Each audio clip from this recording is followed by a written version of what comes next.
안녕하세요. 제타입니다. 제타의 19번째 강의 레이어 스타일에 대해서 알아보도록 하겠습니다. 우선 이미지를 오픈해 놨고요. 이미지 위에 글자를 쓴 후에 다양한 레이어 스타일 효과를 적용을 해서 어떤 기능인지 확인해 보도록 하겠습니다. 레이어 스타일 창을 띄우는 방법도 세 가지 정도가 있어요. 첫 번째로는 메뉴에 있는 레이어를 클릭을 해주는 거예요. 그 레이어 스타일을 클릭했을 때 나타나는 메뉴를 다시 한번 클릭해 주시면 지금 보시는 것처럼 레이어 스타일 창이 활성화되는 게 확인이 되실 거예요.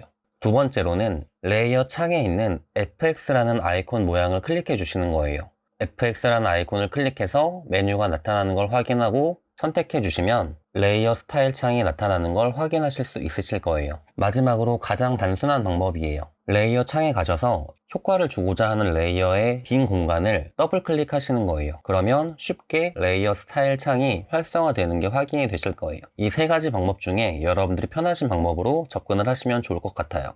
저는 글자에 레이어 스타일을 적용한 거기 때문에 글자 레이어를 선택하고 이렇게 레이어 스타일 창을 활성화시켰고요. 레이어 스타일이 가지고 있는 기능들이 어떤 것들이 있는지 하나씩 살펴보도록 하겠습니다.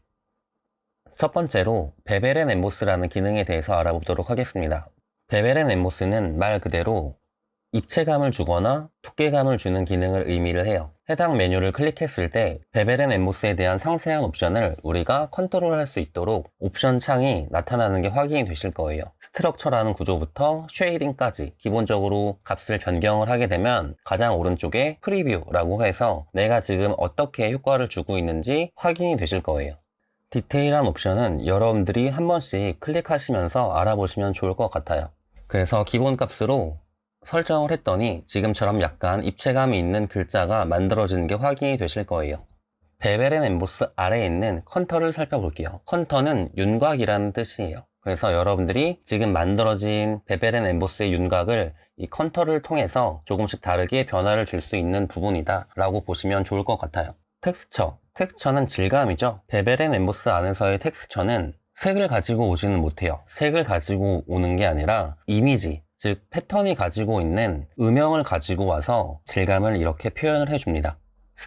스트로크는 선이죠. 어떤 이미지가 됐던 간에 해당하는 그 레이어의 형태에 우리가 이렇게 스트로크를 줄 수가 있어요. 기존에는 우리가 스트로크를 만들기 위해서는 쉐입으로 만들어진 오브젝트들만 가능했는데 이 레이어 스타일을 알고 계시면 글자가 됐든 이미지가 됐든 스트로크 효과를 적용해 줄 수가 있어요. 지금처럼 단색을 적용해 줄 수도 있고 아래쪽에 있는 필 타입이라는 버튼을 눌러주시게 되면 그라디언트, 패턴까지도 적용이 가능하세요. 즉 선을 단색으로 표현할 수도 있고 그라디언트로 표현할 수도 있고 패턴으로도 표현할 수 있다라고 보시면 돼요. 이너 섀도우는 내부 그림자예요. 옵션에 보시는 것처럼 내부 그림자의 색깔을 지정하실 수도 있고 각도를 조정하실 수도 있고 거리도 조절하고 크기도 조절할 수가 있어요. 이번에는 드롭 섀도우예요. 드롭 섀도우는 방금 설명했던 이너 섀도우와 반대죠. 내부에 생기는 게 아니라 바깥에 생기는 거예요. 그래서 여러분들이 드롭 섀도우를 통해서 바깥쪽에 떨어지는 그림자 효과를 연출을 할 수가 있습니다. 마찬가지로 색상도 지정을 할 수가 있고 거리를 줄 수가 있고 퍼지는 정도도 줄 수가 있고 크기도 여러분들이 변경을 할 수가 있어요. 이너 글로우는 내부 광선이에요. 안쪽에 여러분들이 무언가 빛나는 효과를 표현하고 싶다. 그러면 지금처럼 이너 글로우를 활용을 하셔서 어렵지 않게 안쪽에 빛나는 효과를 연출할 수가 있습니다. 아웃글로우는 외부 광선이에요. 바깥쪽으로 빛나는 이런 효과를 연출할 수 있는 기능입니다. 컬러 오버레이는 말 그대로 색상을 덧입혀 준다라는 얘기예요.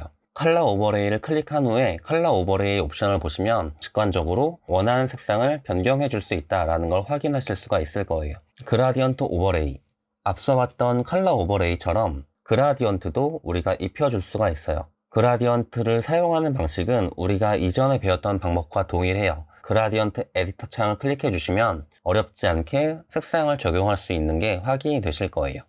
패턴 오버레이도 앞서 설명한 컬러 오버레이, 그라디언트 오버레이와 마찬가지로 패턴을 그냥 적용해 줄 수 있는 기능이라고 보시면 되세요. 마지막으로 사틴은 표면이라고 생각하시면 돼요. 지금 보시는 것처럼 사틴을 선택한 후에 사틴 안에 있는 컨터를 통해서 표면이 조금씩 달라지는 게 확인이 되시죠? 이런 식으로 우리가 사틴을 활용해 줄 수도 있습니다. 자, 이렇게 해서 레이어 스타일에 대해서 알아봤고요.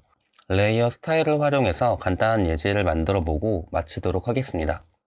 참고로 레이어 스타일은 중첩이 가능해요. 중첩이 가능해서 여러분들이 베벨 앤 엠보스, 스트로크, 이너 섀도우, 이너 글로우 뭐 이런 여러 가지 기능들을 한꺼번에 적용도 하실 수 있는데, 중요한 건 이 한꺼번에 모든 기능을 활용하기 위해선 블렌딩 모드라는 거에 대한 여러분들이 이해가 조금 있으셔야 해요. 컬러 오버레이나 그라디언트 오버레이나 패턴 오버레이를 혼합을 해서 쓸 때는 지금 앞에 말씀드린 블렌드 모드를 적절히 혼합을 해야만 모든 효과들이 나타나는 게 확인이 되실 거예요. 이번 영상에서 옵션에 대해 디테일하게 설명을 드리지 않은 이유는 옵션에 대한 단어 자체가 굉장히 직관적이에요. 예를 들면 사이즈는 크기, 디스턴스는 거리, 이런 것들이기 때문에 여러분들이 쉽게 확인할 수 있다는 생각에 디테일한 설명은 배제를 했고요.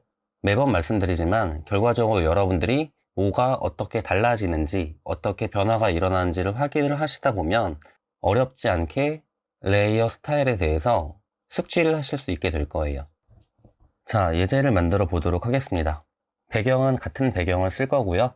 쉐입 도구에 있는 커스텀 쉐입에서 꽃 모양 하나를 찾아서 선택해 보도록 할게요. 적당한 꽃을 선택해 놓고요. 꽃을 선택한 후에 저는 필값은 논처리, 보이지 않게 하고 스트로크만 보이게 만들어 놨어요. 처음으로 아웃글로우라는 효과를 주황색을 살짝 넣어 봤어요. 다음으로는 자연스럽게 안쪽에서부터 시작되는 이 네온 사인을 만들기 위해서 이너 섀도우라는 걸 선택을 했고요. 이너 섀도우는 주황색보다 밝은 색인 노란색을 적절히 섞어 주었습니다. 물론 이너 글로우를 통해서 여러분들이 표현을 하실 수도 있어요. 이거는 여러분들이 선택을 하시면 되세요. 마지막으로 드롭 섀도우, 약간의 공간을 주기 위해서 드롭 섀도우라는 것도 적절하게 거리와 사이즈를 줘서 앞뒤로 공간이 조금 있는 것처럼 연출을 마무리했습니다. 아웃글로우, 이너 섀도우, 드롭 섀도우, 이 세 가지를 활용해서 간단하게 네온 사인을 만들었어요. 마지막으로 네온 사인이 잘 보이게 처리하기 위해서 배경을 조금 어둡게 만들 거예요. 레이어를 하나 추가하고 그라디언트를 활용해서 첫 시작점과 오른쪽 끝을 같은 색으로 검정색을 만들어 둔 상태에서 왼쪽 위에 처음 시작하는 그라디언트 부분을 보이지 않게 오퍼시티를 0으로 변경해 뒀어요. 변경해 둔 상태로 OK를 하시고 라디얼 그라디언트로 바깥쪽으로 그려보도록 하겠습니다. 그러면 주변이 살짝 어두워지는 게 확인이 되실 거고, 조금 더 자연스럽게 연출하기 위해서 블렌딩 모드의 소프트 라이트라는 것까지 적용해서 예제 작업을 마무리 짓도록 하겠습니다.